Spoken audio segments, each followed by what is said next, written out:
শীতের দিনে এমন গরম গরম ভাপা পিঠা হলে আর কি লাগে। আজকে আপনাদের তৈরি করে দেখাবো মজাদার এই ভাপা পিঠাটি।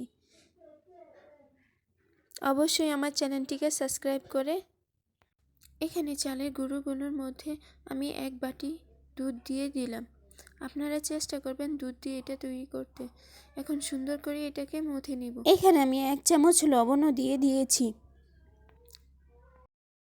দুধ দিয়ে মেখে রাখা চালের গুঁড়াগুলোকে এখন আমি সুন্দর করে হাত দিয়ে মিশিয়ে নিব।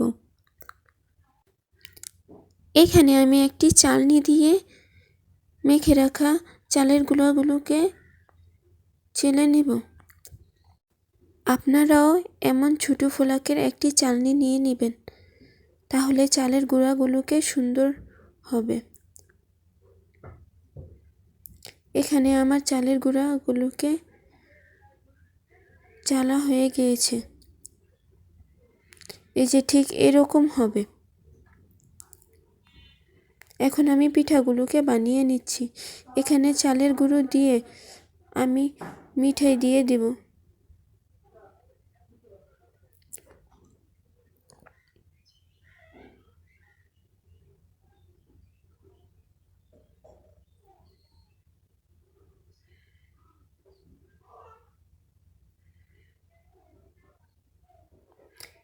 এখন এতে আমি নারকেল দিয়ে দিব।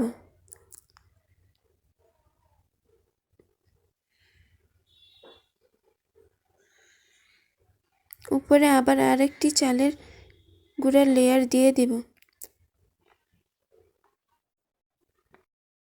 এখানে চালের গুঁড়োগুলোকে বেশি শক্ত করে ধরা যাবে না, হালকা হাত দিয়ে চালের গুঁড়োগুলোকে সরিয়ে দিতে হবে। এই অবস্থায় কোনোভাবেই যাতে চাপ না লাগে।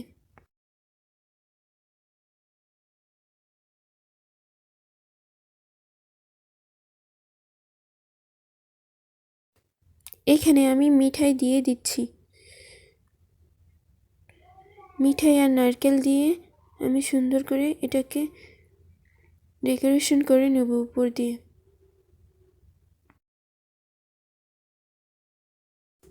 এখন আমি এক এক করে ভাপা পিঠাগুলো তৈরি করে নেব। মুসুরি দিয়ে পেঁচিয়ে তারপর ভাপা পিঠাগুলোকে দিয়ে দেব। এখানে আমি ছোট ছোট করে মুসুরি কেটে নিয়েছি। এখন একের পর একটা পিঠা দিয়ে দেব।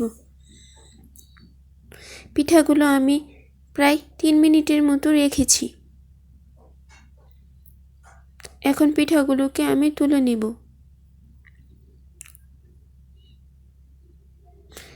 বেশি সময় পিঠাগুলোকে রাখলে বেশি নরম হয়ে যাবে। 3 মিনিটের বেশি রাখা যাবে না। আর পিঠা যদি অনেক বেশি বড় বানান তাহলে একটু বেশি সময় রাখেন।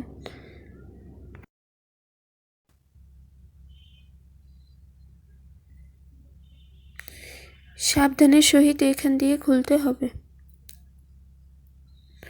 পিঠাগুলো দেখেন কতটা সুন্দর ও লোভনীয় হয়েছে। একটা পিঠা ভেঙে দেখাই কতটা সুস্বাদু হয়েছে দেখেন। এগুলো খেতেও অনেক বেশি মজাদার হয়েছে।